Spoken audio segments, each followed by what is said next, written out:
Hey there, welcome to episode 98 of the More Than Anxiety podcast. My name is Megan, and I'm so excited that you decided to spend your time here with me today, whether you're listening in your car on the way to work, or if you're sneak listening during some meeting that you're supposed to be attending, or maybe you're just watching it blatantly on YouTube. I love it. Thanks for spending your time here. And I want to talk to you today about a book that has been out for a while. It's called Blink, it's by Malcolm Gladwell. I started it a long time ago and I never finished it. And I don't know why, but for some reason, I decided I was going to listen to it again. So I started over, and I have no idea how I did not finish this book the first time around because it's fantastic. I'm positive that I picked it up because it's about overthinking. And from the perspective of someone who tends to overthink things, this seemed like a really obvious choice for me. How can I stop overthinking everything? But this isn't always true for me because sometimes I get a flash little bit of insight on, oh, this person's really nice. I really like talking to them, but there's something about them that I don't know. They just feel like a snake in the grass. Or I don't know why, but I know that's not right. Do you ever have that happen? Because I'm positive it happens to me and I'm betting that it happens to you. So this book is really interesting from the perspective of we're really good at making snap decisions. And there's something in our subconscious that we know instinctively based on past experience, based on that little bit of weird energy that you get, or maybe something that's been passed down generationally, where we talk about stored memories or stored traumas, or maybe it's just evolution. But whatever it is, there is scientific evidence to suggest that our brains are really good at knowing the truth and knowing what's right and knowing how to make fast decisions and make correct decisions without overthinking it. So if you are a person who tends to overthink because you are anxious, you are going to want to check out this book. It's going to help you trust yourself a little more. It's also going to help you understand a little bit more about how you can tell the difference between anxiety and wondering if it's intuition, or if it's intuition and you're wondering if it's anxiety, because those are two very different feelings in your body. And I'm going to get to that. But really, this book talks a lot about how we can quickly make these decisions based on something that we can't put our finger on or really explain with logic. I think that's an important thing to understand, is that we try to overthink things to make them make sense so we don't fail, so we don't upset anyone else. And this book tears that apart by talking about a concept that they call thin slicing. And thin slicing is really just learning to trust that glimpse that you have, or that feeling that you have, or that thing that you just know. So, for example, if you are able to make a really accurate decision, like I said, judging someone's character, or maybe you aren't sure why you know something, but you just do, that's part of it. But also being aware, another thing that this book brings up is really being aware of the biases that you have that might influence your decision or what you think. These could be stereotypes that we have. This could be cultural things that we've learned. This could be just things that we've passed down, or they could just be stories that we've told. It goes on to much bigger things, to racial inequality and things like that, that we do have these side learned things that are still playing out, and really noticing and being aware of those potential biases that you might have so that you can make different decisions. Anyways, the author goes into all of this, really talking about how there are limitations to this concept of thin slicing. I don't want to give the whole book away, but I do want you to understand the basis before I get to what I want to talk about on this podcast. So use your brain, have some conscious thinking, but don't overthink it. This is going to challenge your views on how you make decisions. So I started reading this book from the perspective of somebody who tends to overthink things. But this also isn't always true for me, because I have really strong, accurate intuition, and it's almost always right. The part of the book that led to this podcast, though, was a chapter on snap judgments and facial expressions. Now, I will admit that I will be the first to think that something is wrong because I like to make people right. This is probably one of my biggest lingering anxiety problems, is that I'm very much a people pleaser and I don't like people to be upset with me. Maybe this is oldest daughter syndrome, but this is a big part of my life that I'm still working through and figuring out. But this part of the book really spoke to me. And this is when, as soon as I got to a place where I could turn on the voice recorder on my phone, I just started talking so that I knew everything everything that I wanted to say to you all in this episode. But the chapter that really caused me to stop and create this podcast episode starts with the story about an immigrant from Guinea who was murdered in New York City by the police officers who had driven past and seen him standing outside of the building where he lived. The police officers misread movements that this man made, and they made a snap judgment, which resulted in his murder. It's a horrible and a sad story, and it led to a secondary topic.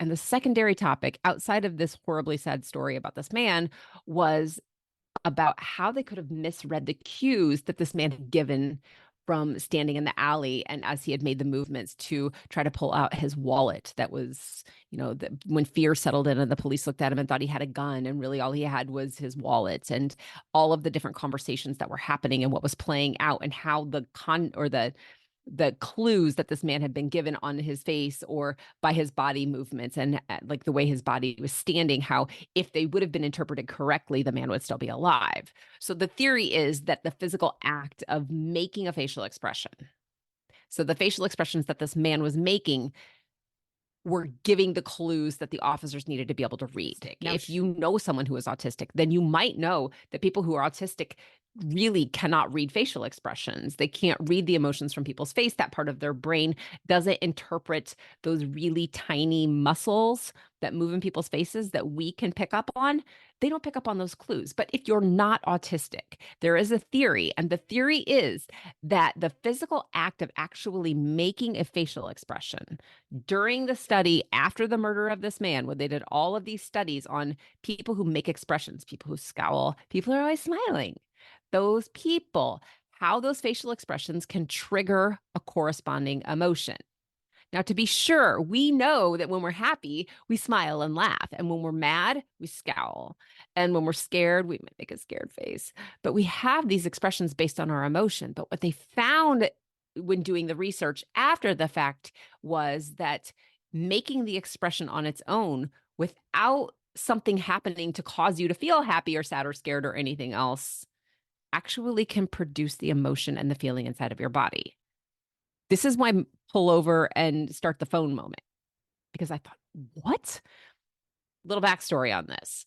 I had actually driven to the store when I was listening to this book because I was feeling kind of yuck. Just one of those days where I was bored, but there was nothing that I wanted to do. I was a little bit sad, kind of just a little depressed for the day, or a little down for the day, where I was just like, everything is just kind of blah. And I'm listening to this book, and they started talking about the facial expressions that you make and how it influences your mood. And I noticed instantly that I had been straight faced and blah all day long. Like, not really sad or anything like that, but definitely on the verge of sad, to where my face was kind of slack and emotionless, and it didn't feel good to me. So I heard this, and as I noticed that my face had been in this position most of the day, I was like, what the hell? You're right. So they started talking further in the book about the studies they were doing on facial expressions. And one of the things they said was, if you move like Q5, A4, blah, blah, blah. There's 45 different muscles in your face and 300 and some odd different muscle combinations that you can do to make these different things.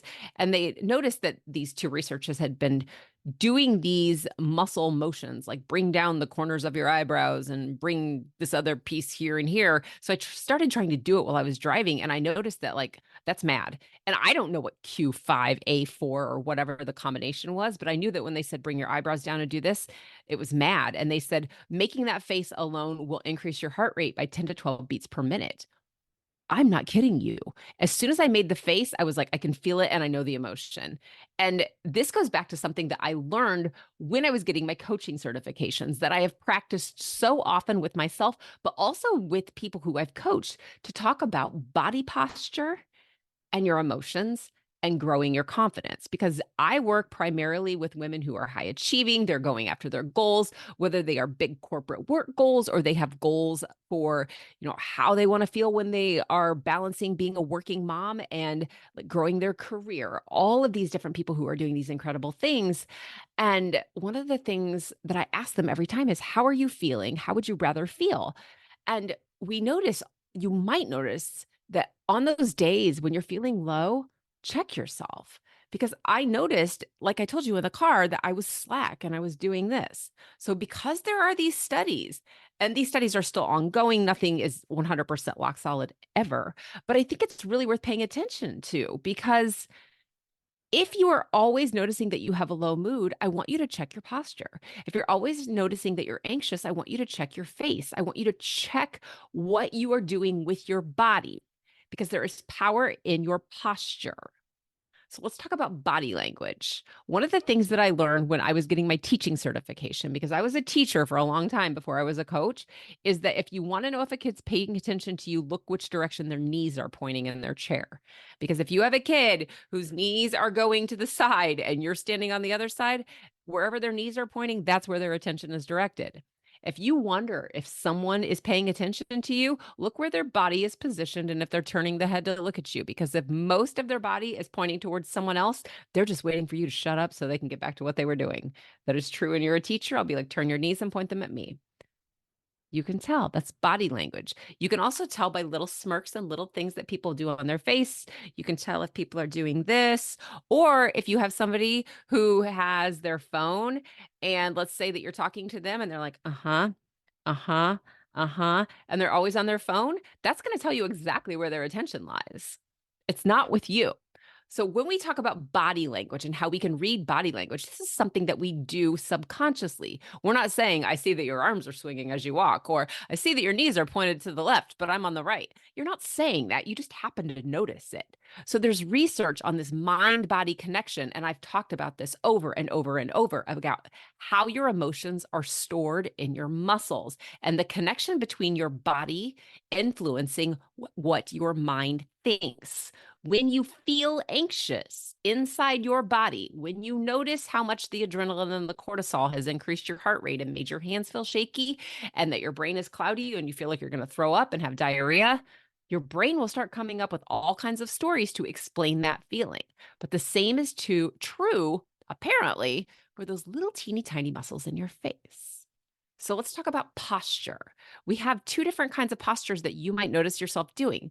We have a slumped posture or a closed posture, where you turn in on yourself, your head's down, your shoulders are forward, you're kind of rolling into like a rolly bug position where you're like hunched over. We stand this posture, or we hold this posture so often throughout the day when we're sitting at a desk and we're typing on a computer, or if we're holding our phones and we're crunched over and we're always looking down. So if we are noticing that our posture has turned inward, or it's closing off, or it's slumped, that posture alone can produce feelings of anxiety and depression. So the fact that we have our noses in a phone or in a computer all day explains a lot about why we feel the way that we feel. On the other hand, if you sit up straight, if you pull your shoulders back, if you raise your chest up, if you sit proud, if you lift your head, it increases your energy, it increases your confidence, and it helps you to feel open to better feelings. So automatically your heart rate drops, and you notice that it's easier to smile, and you're willing to talk to other people, and you're not as stressed out. You're not as tired. This is all body position. And if we think about where we are in terms of like the amount of anxiety and depression on the planet today, it makes total sense to me, not a researcher or a scientist, that after listening to this book and knowing what I know about posture, that if we put our phones down and closed our computers for a while and sat up tall and took a walk tall, we might feel a little better. So let's go back to the book for a second. If we talk about these two snap judgments in facial expressions, like the snap judgments that those officers made on that man who was killed, think about him. He was scared. He was curled into a ball. He was doing all these things. We read other people's body expressions. If they would have known that, they would have seen what was happening with him, that he was scared, he was curled up. So if we talk about the book and how it explores this idea that facial expressions can show us what we need, they would have noticed that his face wasn't looking mean or angry, that he was looking scared. They would have noticed that maybe his eyebrows were raised and his eyes were open wider. Think about how your face feels when you're scared. You can bring on the feeling right there. We would also be able to say, hey, what's going on here? We'll be able to read the situation. We talk about reading the room all the time. Look at people's body posture. Look at what they're doing. That's how you read the room. We do it all the time. We just don't think about it. The book kind of just brought this to my head. And maybe you're thinking, yeah, Megan, I know all this already. But for me, this was eye opening. So I thought it might be for you as well. If we want to talk about feeling great, how can I make myself feel better so that nobody knows I got you? You ready? We've already talked about posture and how if we sit up, we're going to have more energy. When we slump, this is a tired, depressed, anxious feeling. Something as simple as pulling a string from the top of your head up, sit up tall, roll your shoulders back, and look up. That change alone can increase your energy levels. It can clear your brain. It can make you feel less depressed and less anxious. So, when we talk about how posture can determine your mood or your energy level, the simple act of putting down your phone and pretending there's a string on your head that pulls you straight up, straightening your spine, looking up, smiling on purpose. You know that whole thing about, oh my God, and then he told me to smile and I just wanted to punch him in the face. Don't tell me to smile.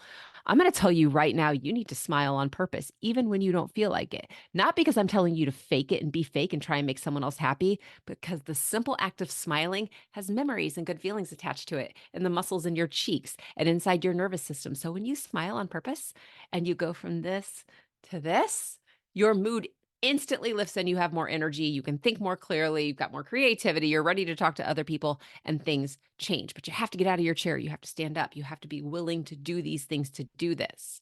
So, what you can do, what has to happen to be able to do these things is the first thing you have to do is strengthen your core muscles. And your core goes from your chest to your hips, your butt, all the way up your back, and it basically holds you upright. We are in slouch position most of the day, working on our phones, working on our computers again. And when you're depressed, if you think about it, we tend to slouch over even when we walk. We tend to look down. The act of raising your head and standing tall is going to make your back and your core feel tired for a while. So finding a way to incorporate some more core exercises, just simple things that you can pick up. You can Google these and find them on YouTube. Simple core exercises to help your posture is going to be huge. Also, simple acts like changing how you breathe. This is something that I work so often with my coaching clients is let's just change the way you breathe. Are you breathing like short little breaths? Let's practice breathing. Let's practice breathing from your diaphragm, getting that air to go really, really deep, because that also strengthens your core muscle. It strengthens your pelvic floor. We learned this last week when we talked with Tabitha Green. You should check out that episode to hear more about how your breathing can change your body and how it can change your anxiety levels and strengthen your pelvic floor. There was so much goodness in that episode.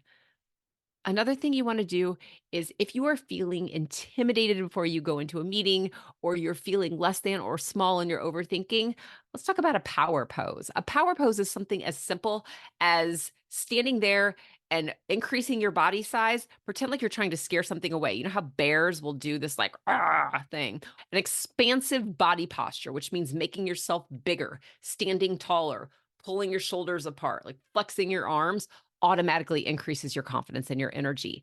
That's how important these body poses can be. If you are wondering how this all goes together and how you can use how you move your face or the way that you stand to feel better and you need to know more information, message me, because let's talk about how we can start incorporating these habits into your daily life by just changing what you're thinking about, how your body is moving, how does your body feel, what do you need to do to stand taller? How can we practice this? What are the things that you can say to yourself to help you feel more relaxed so it's easier to remember to stand up and do these things when really your thoughts are making you want to curl into a ball? Because the connection between your body and your mind is constant and you are not even paying attention to it happening. None of us are.